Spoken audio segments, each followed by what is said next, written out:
Hola, lobos grises. Bienvenidos. En el video anterior reconocimos cuáles son las obras de la razón y cómo se manifiestan a través del lenguaje.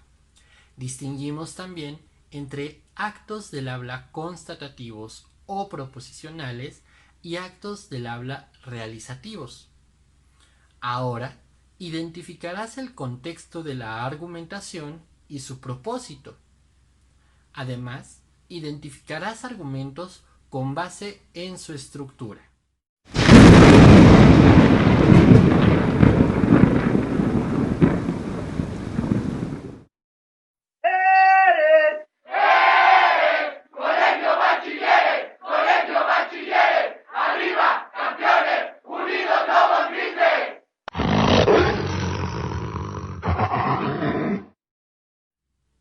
Iniciamos por la pregunta que quizá te estás haciendo ahora.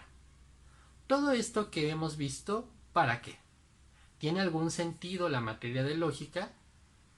Si yo no seré filósofo, ¿me servirá de algo lo que estoy aprendiendo? La respuesta a las preguntas pasadas es un rotundo sí. La materia de lógica y argumentación te servirá aunque no seas filósofo. De hecho, aprenderás que la lógica es una herramienta muy útil para nuestra vida cotidiana y está relacionada prácticamente con todas las áreas del conocimiento, porque todas ellas trabajan con el lenguaje. Los ingenieros y físicos trabajan con el lenguaje matemático, los químicos y médicos trabajan con el lenguaje técnico que les permite conocer el mundo. Los políticos emplean el lenguaje para dirigirse a los ciudadanos y los artistas emplean diferentes formas de lenguaje para comunicar emociones, pero también realidades. Dentro de las habilidades que desarrollarás a lo largo de este semestre se encuentra la de la argumentación, es decir, la facultad de construir argumentos, o sea, unir proposiciones de manera coherente para ofrecer razones suficientes a favor o en contra de una opinión o postura. Mucho ojo, una opinión no es un argumento. Un argumento es la hilación de dos o más proposiciones que respalden una opinión o posicionamiento respecto a un tema. Por ejemplo, en una discusión acerca de si la estrategia del gobierno mexicano para enfrentar la pandemia de COVID-19 ha sido efectiva o no, la argumentación sería la expresión de todas las razones que fundamenten mi posición al respecto. Yo puedo decir que estuvo bien o que estuvo mal, pero ese no es un argumento, esa es una opinión. En cambio, emplear varias proposiciones de manera coherente para justificar mi posicionamiento, eso es argumentar. ¿Y cuándo necesitamos argumentar? Cuando queremos demostrar algo, defender una opinión o posición respecto a un tema o convencer de algo a alguien más mediante la razón. Por ejemplo, en un debate, durante una clase o al escribir un ensayo. Pero no solo eso. Si vas a pedir trabajo y te preguntan por qué deberían contratarte a ti y no a alguien más, debes ser capaz de ofrecer razones suficientes para que te den a ti ese empleo.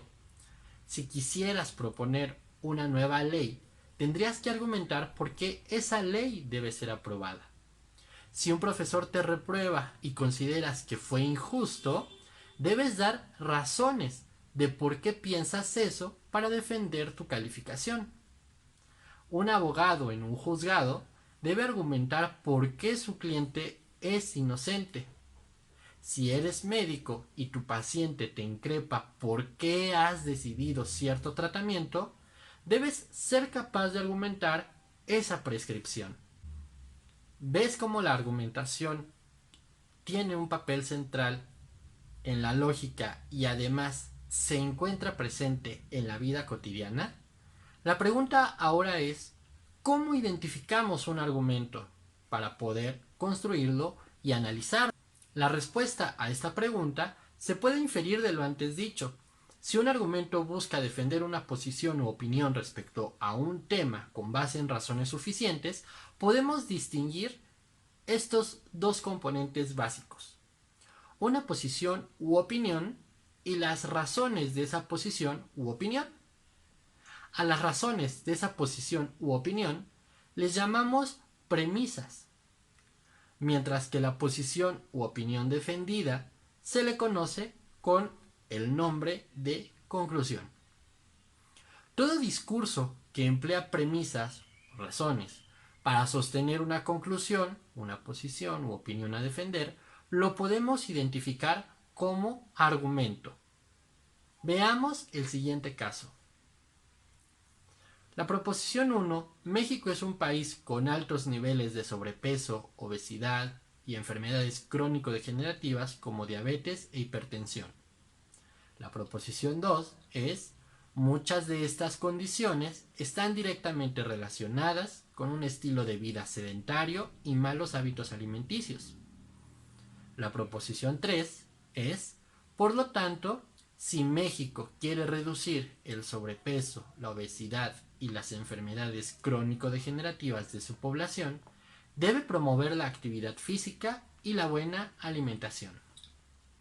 El anterior ejemplo plantea tres proposiciones. Podemos distinguir una proposición o postura a defender, que es la proposición 3, y las razones que la justifican, la proposición 1 y la proposición 2. La tercera proposición es la conclusión, y las proposiciones 1 y 2 son las premisas. Aunque no siempre sucede así, podemos reconocer en un argumento cuáles son las premisas y cuáles son las conclusiones gracias a ciertas frases o palabras que suelen ser empleadas por el autor para que cualquiera logre identificarlas. A estas frases o palabras las conocemos con el nombre de indicadores. Así, tenemos indicadores de premisas, como los términos puesto que, ya que, como, en tanto que, dado que, por cuanto, viendo que, a partir de, con base en, porque, etc.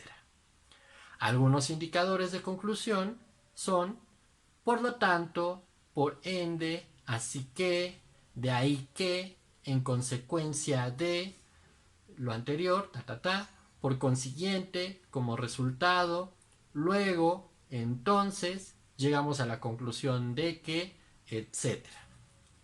Identifica los indicadores de premisa y de conclusión en el siguiente ejemplo.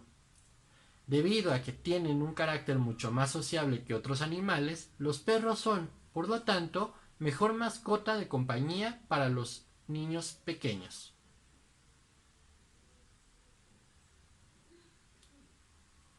Hagamos un breve resumen de lo anterior.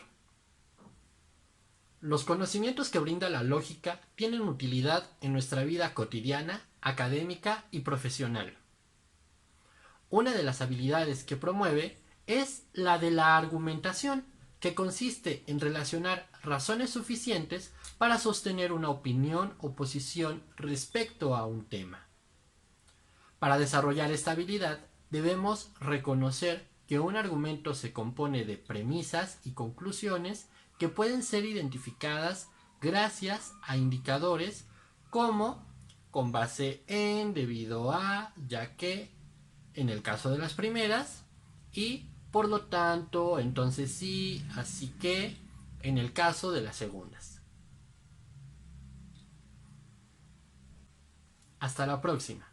Y recuerda que, como escribe Platón en la Apología de Sócrates, una vida sin ser examinada no vale la pena vivirla.